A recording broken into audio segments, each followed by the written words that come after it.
Hello friends, जीत study अड्डा में आप सभी लोगों का स्वागत है। दोस्तों, इस वीडियो के माध्यम से मैं सुक्रजीत यादव भारतीय इतिहास से संबंधित सामान्य ज्ञान के कुछ महत्वपूर्ण प्रश्न एवं उनके उत्तरों को लेकर आया हूं।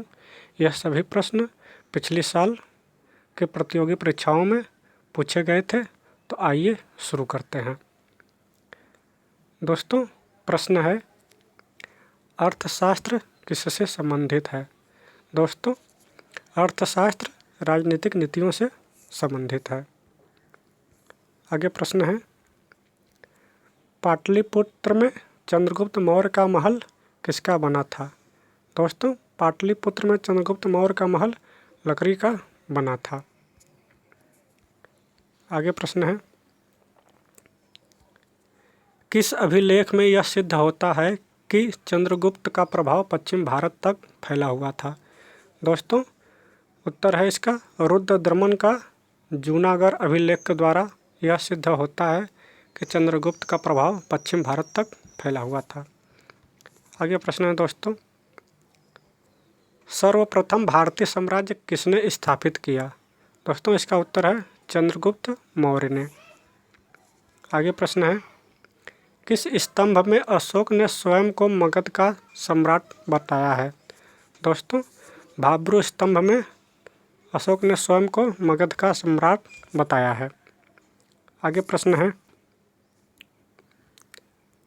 उत्तराखंड में अशोक का शिलालेख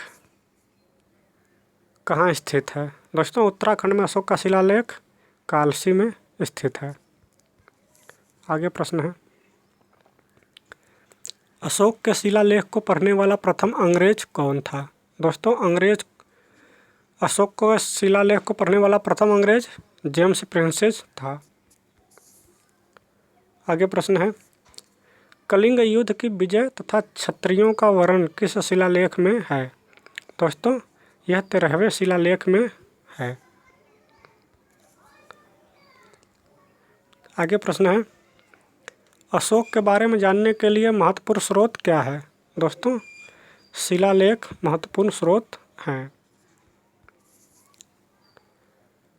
भारतीय लिखने की कला नहीं जानते हैं, यह किसने कहा था?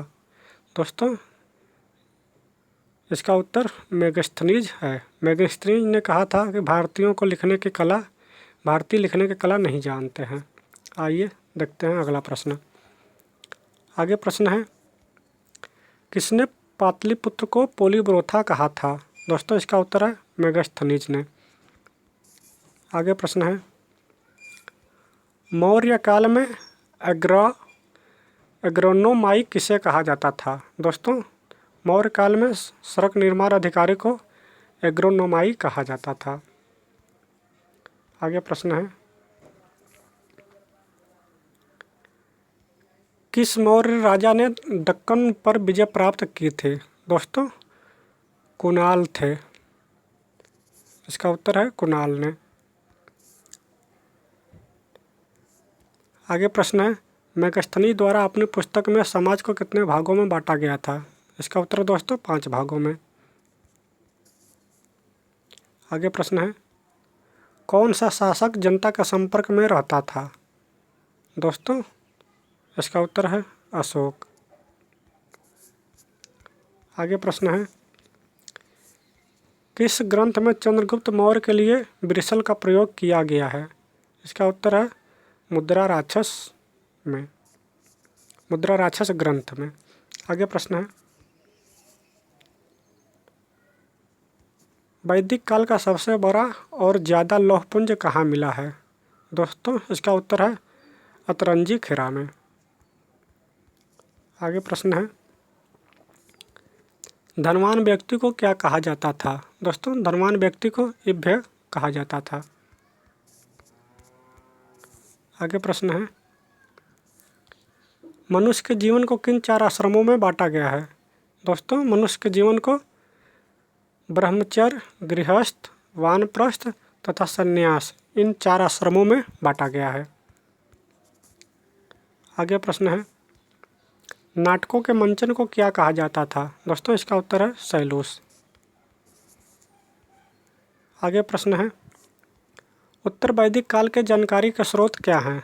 दोस्तों, उत्तर वैदिक काल के जानकारी के स्रोत वेद हैं, जिनमें मुख्य 3 रूप से महत्वपूर्ण हैं: यजुर्वेद, सामवेद तथा अथर्ववेद। आगे प्रश्न है, उत्तर वैदिक काल की विशेषता क्या है? दोस्तों, उत्तर वैदिक काल की विशेषता इसका चित्रित धूषण, मृदभांड तथा लोहा का पाया जाना है। आगे प्रश्न है,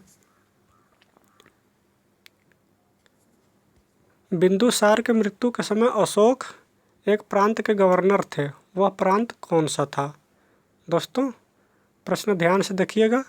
बिंदुसार के मृत्यु के समय अशोक एक प्रांत के गवर्नर थे, वह प्रांत कौन सा था? दोस्तों, इसका उत्तर है उज्जैन।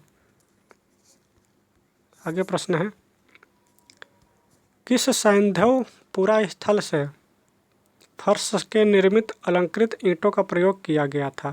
दोस्तों, इसका उत्तर है कालीबंगा। आगे प्रश्न है, उत्तर वैदिक काल में किन सिक्कों का जिक्र मिलता है?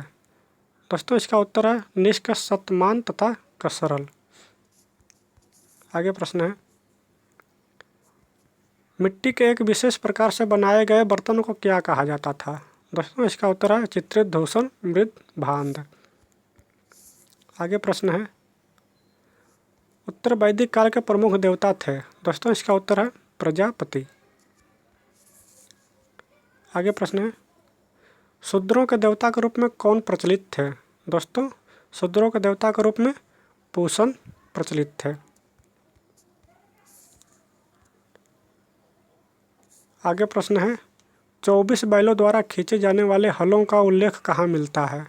दोस्तों, इसका उत्तर है काठक में मिलता है। आगे प्रश्न है, यजुर्वेद में हल को क्या नाम दिया गया है? दोस्तों, यजुर्वेद में हल को नाम सिर दिया गया है। आगे प्रश्न है, श्रीनगर की स्थापना किस मौर्य शासक ने की? दोस्तों, श्रीनगर की स्थापना मौर्य शासक अशोक ने की। आगे प्रश्न है, किस ग्रंथ में शूद्रों के लिए आर्य शब्द का प्रयोग हुआ है? दोस्तों, इसका उत्तर है अर्थशास्त्र में। आगे प्रश्न है दोस्तों, उत्तर वैदिक यज्ञ कौन कौन से थे?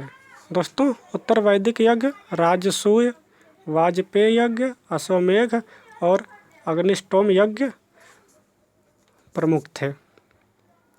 आगे प्रश्न है दोस्तों, पुनर्जागरण की शुरुआत कहाँ से मानी गई है? दोस्तों, पुनर्जागरण की शुरुआत इटली के फ्लोरेंस नगर से मानी गई है। आगे प्रश्न है, राज्याभिषेक का उल्लेख किस वेद में मिलता है? दोस्तों, राज्याभिषेक का उल्लेख अथर्ववेद में मिलता है। प्रश्न है दोस्तों, छोटे न्यायालयों को क्या कहा जाता था? दोस्तों, छोटे न्यायालयों को ग्राम्यवादीन कहा जाता था। आशा करते हैं दोस्तों आपको ये वीडियो अच्छी लगी होगी। हमें कमेंट करके जरूर बताइएगा। चैनल पर नए हैं तो चैनल को सब्सक्राइब करें और वीडियो को लाइक और शेयर करना ना भूलें। धन्यवाद।